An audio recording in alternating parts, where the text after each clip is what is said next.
Assalamualaikum warahmatullahi wabarakatuh.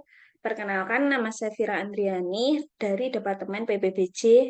Di sini saya akan membahas tentang ramalan permintaan atau forecasting demand. Nah, di sini terdapat capaian materi. Yang pertama, pengertian peramalan permintaan, jenis peramalan permintaan, faktor lingkungan yang mempengaruhi ramalan permintaan, metode peramalan permintaan, 7 tahap dasar dalam peramalan permintaan, komponen analisis deret waktu, metode peramalan permintaan time series.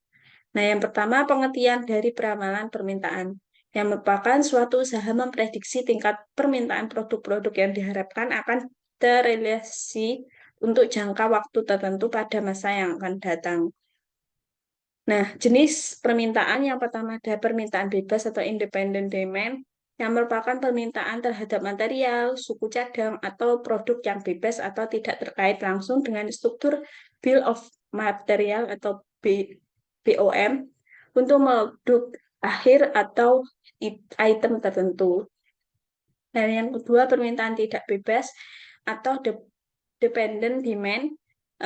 Di sini merupakan permintaan terhadap material, suku cadang, atau produk yang terkait langsung dengan atau diturunkan dari struktur bill of material untuk produk akhir atau item tertentu. Nah, selanjutnya ada faktor lingkungan yang mempengaruhi pengramalan permintaan. Yang pertama, kondisi umum bisnis dan ekonomi, reaksi dan tingkat tindakan pesaing, tindakan pemerintah, dan yang terakhir kecenderungan pasar. Lalu ada juga siklus hidup produk, gaya dan mode, perubahan permintaan konsumen, inovasi teknologi. Nah, lalu ada metode peramalan permintaan. Yang pertama ada metode kuantitatif yang merupakan dapat dibagi ke dalam deret berkala atau kurun waktu atau time series dan metode kausal. Sedangkan metode kualitatif dapat dibagi menjadi metode eksploratif dan normatif. Nah, ini merupakan metode kuantitatif. Metode kuantitatif sangat beragam dan setiap teknik memiliki sifat, ketepatan, dan biaya tertentu yang harus dipertimbangkan dalam memilih metode tertentu. Terdapat 3 kondisi yang harus dipenuhi. Yang pertama, tersedianya informasi tentang masa lalu. Informasi tersebut dapat dikuantitatifkan dalam bentuk numerik, lalu diasumsikan bahwa beberapa pola masa yang lalu akan terus berlanjut. Nah, selanjutnya ada 7 dasar dalam peramalan permintaan. Yang pertama, menentukan penggunaan dari peramalan, memilih items atau kuantitas yang akan diramalkan, menentukan horizon dari peramalan, memilih model peramalan, mengumpulkan data yang diperlukan untuk memperoleh peramalan, memvalidasi peramalan, dan mengimplementasikan hasil peramalan. Dan yang terakhir, melakukan peramalan.